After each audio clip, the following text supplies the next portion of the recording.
Hello, and welcome back to this series of videos where I will be doing a deep dive into some of the questions that you guys asked in my previous video about my esports career and what I think about the industry with a focus on esports as a business. Thank you so much for the different questions on Instagram, on Facebook, on LinkedIn, and on Twitter. Of course, I have gathered some of them together. So if you feel like you asked a question and you didn't really get an answer, please let me know.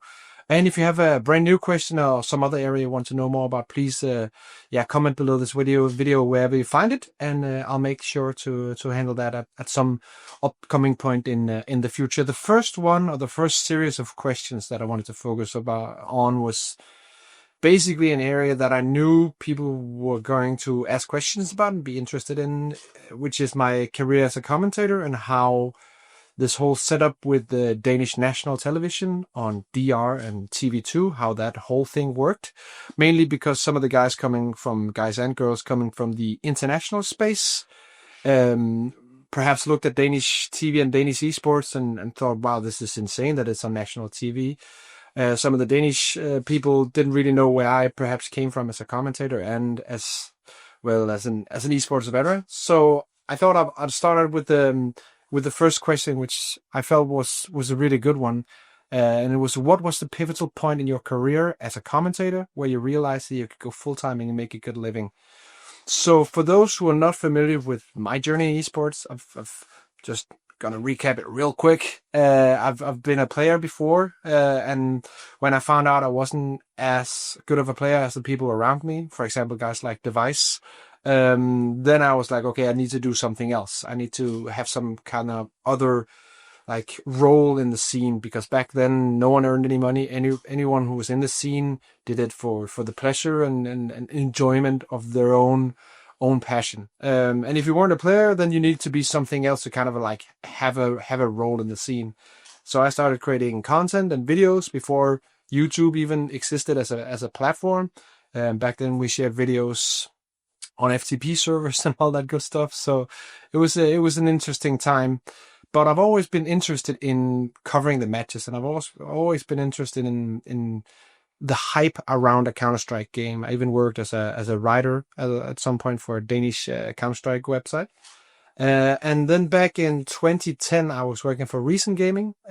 Working is in quotation marks. I was getting my expenses paid to go and cover the team and create content around them in 2010. They went to a tournament in Copenhagen, where a friend of mine and I, we went there together to just enjoy the tournament and for me to do a little bit of work.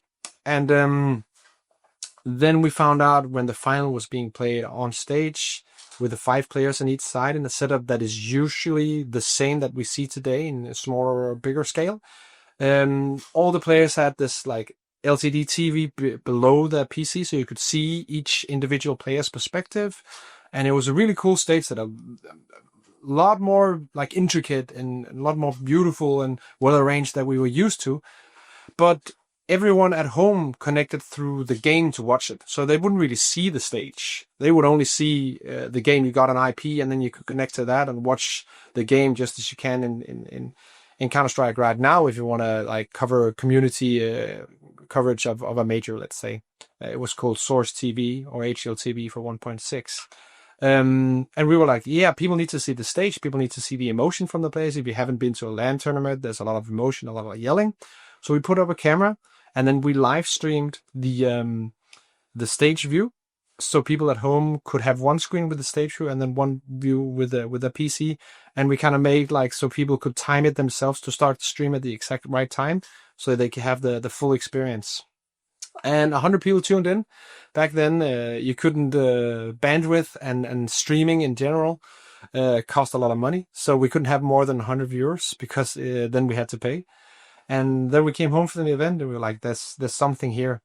So we did that and we started streaming tournaments. We started doing commentary. I started doing commentary. My buddy went into the technical side of things and did the production. And we did that for many years as purely a passion project. All the dollars we earned, all the money we earned, we put into new equipment. So fast forward a couple of years, I'm in university. I stopped doing Counter-Strike commentary.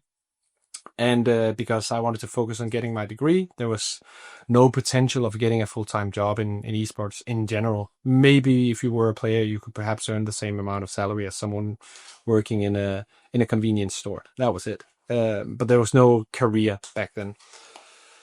But as I slowly started getting through university, like the esports scene kind of picked up.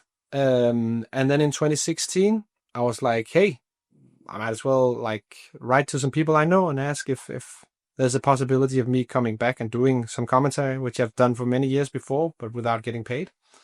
And then some of the guys at the Esports World Cup and PGL, 2 different tournaments, were like, yeah, come on by and we'll do it.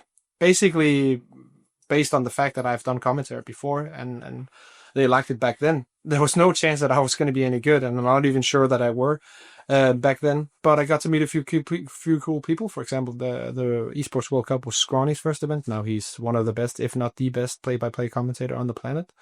And I was kind of like, okay, yeah, I want to do this. I want to make this into potentially a career, but definitely something that I want to spend all my free time apart from my studies doing. So I went into all the tournament organizers, wrote to all of them. I've done these 2 tournaments. What, like, do we have something for me? Can I do something? Is there any chance of me getting a job as a commentator on your broadcast?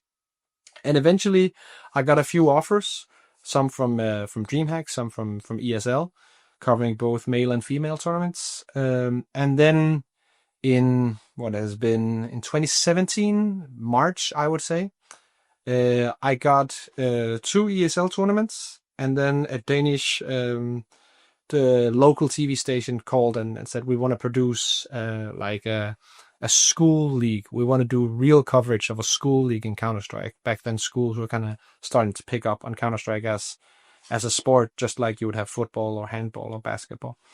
And they offered me a full month of salary, which I guess is the average salary for people on that TV station, which was 40,000 Danish kroner, plus the 2 ESL events that I had, which at the time I think was maybe 500 euros, $500 a day, something like that. I can't really remember. But in my mind, I knew that I had enough money to pay for rent for the rest of the year if I did those 3 things. And then I was like, okay, I'm out, dropped out of university, and went full time. And I think that's a question, albeit a very long answer to the question.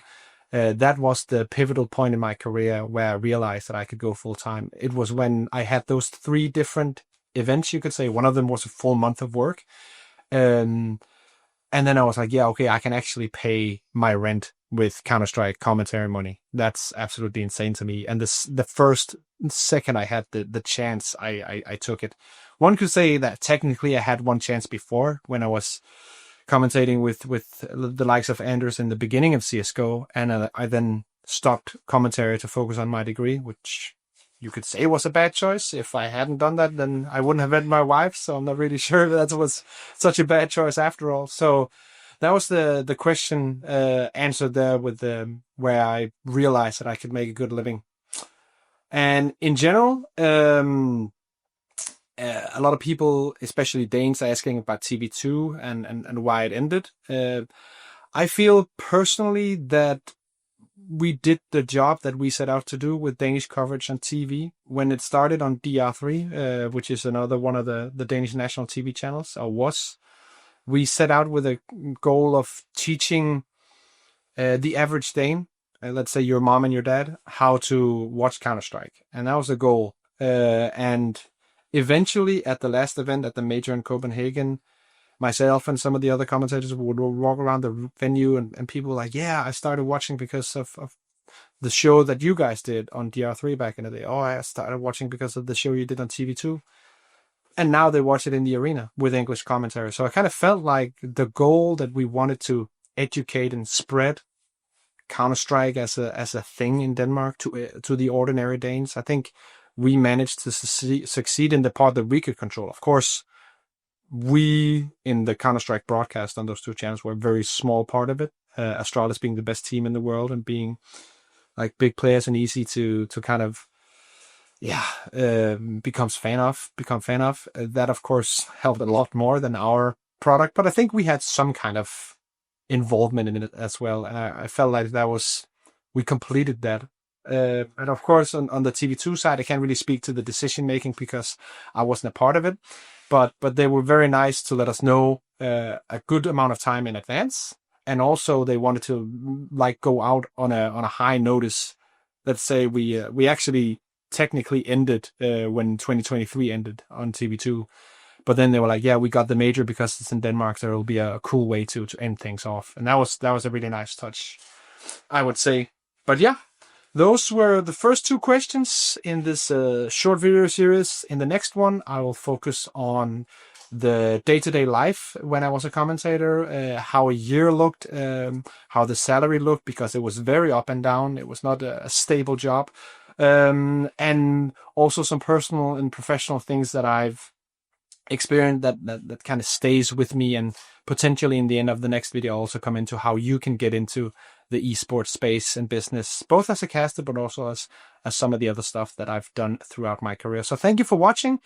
If you have another question or something in reply to this video, please put it down below on whatever platform you see this, and yeah, I'll see you in the next one.